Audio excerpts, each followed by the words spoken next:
Bonjour et bienvenue à notre émission Tête à Tête. Pour cette semaine, et nous recevons deux jeunes dames de la Société d'histoire de Nouvelle-Longueuil, Madame Huguette Lantier et Madame Liliane Goulet. Bonjour et bienvenue à notre émission. Oui. Alors, Madame Lantier et Madame Goulet, vous faites partie de la Société d'histoire et de généalogie de Nouvelle-Longueuil. Oui. Bon, alors, Longueuil, moi, je viens de la Rive-Sud, il y a un Longueuil là-bas. On ne se mélange pas de Longueuil, là. Non. Alors, la Nouvelle-Longueuil est sur quel territoire? Sur la rive nord, par rapport De Saint-Polycarpe. Oui, c'est ça. C'est-à-dire la Nouvelle-Longueuil, c'est dans la presqu'île Vaudreuil-Soulanges. Et c'est à partir du fleuve Saint-Laurent, qui vis-à-vis la Nouvelle-Longueuil, vis-à-vis la Nouvelle-Longueuil et le lac Saint-François. Bon. Puis, il y a une rivière aussi qui traverse ce territoire-là. Oui. La rivière Adelille et la rivière Baudette. La rivière Baudette aussi. C'est ça. Oui. Alors, c'est C'est sur la tout, TV. ça. On a participé à un projet de la Oui, rivière oui, Baudette. c'est ça. Je pense que vous avez travaillé avec Chantal Bédard sur ce projet-là. Vous n'étiez pas là. Et vous avez donné l'information Oui, historique oui, et tout. oui. Alors, vous êtes des historiennes de formation? Non. Des passionnés d'histoire? C'est ça, l'amour. Des ramasseuses. D'amour? Vous avez d'amour? Des ramasseuses. Des ramasseuses de photos, de photos de famille. Des d'histoires et documents, tout. des Comment ça a journaux. commencé, vous? Bien, il y a Mme Janine Trouvette qui a ramassé, qui était parmi une descendante des familles qui ont toujours été à Saint-Polycarpe, qui a ramassé beaucoup de choses par intérêt pour sa famille. Elle était parente avec beaucoup de monde, comme Huguette Les grandes aussi, familles les grandes d'époque, familles. Et elle a ramassé beaucoup de photos, beaucoup de témoignages. Et elle participait beaucoup à, comment on peut dire, toutes les activités. C'est elle qui a démarré la Maison des aînés, commencé à parler des enfants pour garder les services de garde et des choses comme ça. Alors, au niveau des services sociaux de Saint-Polycarpe. Oui. Et à partir de là, ça a été fondé en quelle année, Mme Lantier? Ça a été fondé La charte est du 22 avril.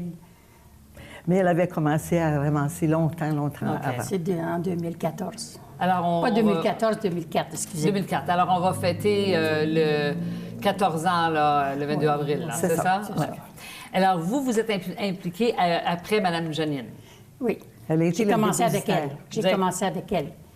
Parce que, Pour fonder, en fait, ce patrimoine écrit pour conserver ce patrimoine vivant de la région Oui. et du circuit patrimonial aussi de Nouvelle-Longueuil. C'était très important. Elle était là-dedans toujours. Puis elle avait son frère aussi qui lui aidait, là, Raymond-Marie Lalonde. Au début, il a fait bien de la recherche là, pour le 150e. Là. Oui. Puis les tableaux de photos de toutes les familles étaient là-dessus. Fait qu'ils ont travaillé là-dessus pour le 150e. Fait que c'était... Mais ça a déjà fait un bon bagage de départ De pour le départ. 150e. Bagage. Et de pouvoir faire ensuite, vous avez des activités où vous collectez des informations des familles, Mais- vous arrivez avec des boîtes de photos. C'est dans son temps qu'ils ont fait les BMS. là. Les PMS. Alors, qu'est-ce que c'est les PMS? C'est les baptêmes, les mariages puis les sépultures qu'il y a eu depuis le début de la paroisse jusqu'en 90. Alors, le début de paroisse, on parle de... Les premiers datent de 1806 Ah ou quelque oui, chose comme ça. Alors, on peut Même retrouver nos ancêtres Oui. là, Oui. où sont, quel cimetière ils sont, qui est né, un peu faire l'arbre généalogique qu'on travaille dans nos... C'est ça. Oui. Oh, Curieusement, OK. il y a 2 livres, aussi gros comme celui-là, puis un autre pour les baptêmes seulement. Quand on arrive au mariage et aux sépultures, il n'y a qu'un livre, parce que ça essaimait. C'est beau, c'est Il y avait beaucoup de gens qui naissaient à Saint-Polycarpe, Ouais. mais qui allaient dans les paroisses, qui, au fur et à mesure, s'étendaient, aller vers Sainte-Justine, Rivière-Baudette, les Coteaux. Qui ont développé, c'est les ancêtres qui ont C'est ça. développé la région. Oui. Il faut penser aussi au temps de la guerre qu'il y a eu. Nous autres, on avait le gros plan de guerre qui était à Saint-Polycarpe. Il y a beaucoup de gens qui ne savent pas qu'il y a eu ça. Mais non. Il y avait un très gros plan de guerre. Ça partait de la montée Chénier jusqu'au chemin Sainte-Marie. Ça, c'était tout ça. Puis il y avait 300 au-dessus de cabanes là-dessus qui ramassaient pour les munitions. C'était les munitions. Hey! Il y avait même un gros tunnel en dessous pour cacher en cas d'attaque. Ah oui, ah oui. Alors, toute cette information-là, on peut l'avoir chez vous? On a commencé à ramasser là, pour le... Mais il y a beaucoup de choses qui ont été détruites. Parce que c'était caché, j'imagine? On ne voulait pas trop étendre ça. C'est ça, fait qu'on a de la misère à trouver des documents pour ça. Mais si on fait une recherche sur ce dossier-là, on peut aller vous voir, puis vraiment, vous avez au moins... On a un début. Puis on a eu le moulin aussi qui a fait développer beaucoup.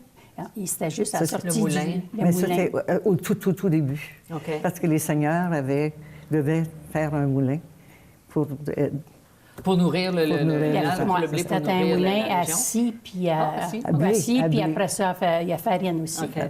Puis il avait fait un contournement pour faire monter l'eau, pour avoir plus de pression.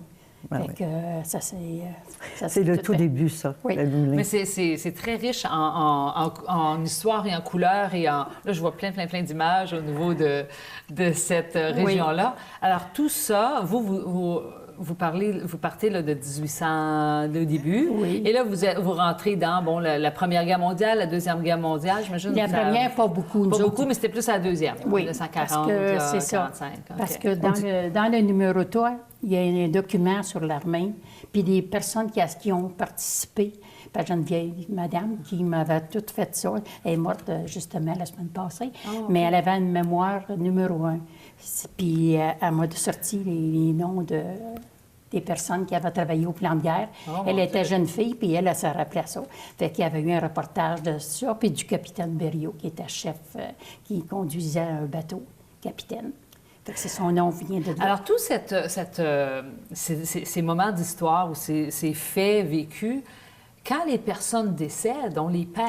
Oui. C'est un peu un des comment vous essayez de garder ces informations-là et comment parce que là, c'est en papier, c'est en photo, Bien là, je vais avoir des documents qui vont me revenir par son fils, à un moment donné. Mais j'y avais acheté un livre, là, à peu près 4 ans, puis j'y avais donné. Puis j'ai dit, tant que tu penses à quelque chose, écris-les là-dedans. Puis là, bien, le livre va me revenir, là. Ouais. Fait que c'est ça, dans ce temps-là, elle avait une bien bonne mémoire, très bonne mémoire. Parce que c'était les écrits ou les faits ou des notes de famille, les photos de famille, les photos, notes de famille, les photos de famille parlent beaucoup. Les tragédies ou un peu ce qui se passait un peu dans l'actualité. On parle aussi de la vie quotidienne, les objets, la façon dont vous avez été habillés. Quand on voit des photos de famille avec des grosses familles, ça aussi, ça raconte un temps.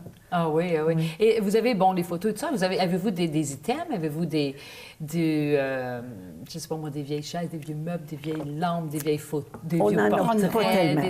On en a, au niveau du matériel. Par contre, il y a sur notre territoire un musée de la ferme qui non seulement a gardé beaucoup d'instruments oratoires, mais des vieilles choses des maisons aussi, des moules à beurre, puis des anciennes laveuses, des objets du quotidien. Mais bon, le monsieur qui s'en occupait est décédé il y a quelques 2 ou 3 ans. Raison de voir qu'est-ce qu'on fait avec la relève. Bien, là, la relève, c'est vous, là, maintenant? Non, c'est son fils qui va le prendre. OK, c'est son fils. Fait que là, il va ouvrir cette année, parce qu'on n'est pas sûr pour ouvert. Puis je sais qu'il a demandé l'appui de CLD pour avoir du financement pour aider, pour agrandir, pour exposer plus le stock, parce qu'il y en a beaucoup. Puis aider à faire la démonstration aussi. Exact. Parce que, tu sais, finalement, on a beau ramasser, il y a une façon de présenter les choses.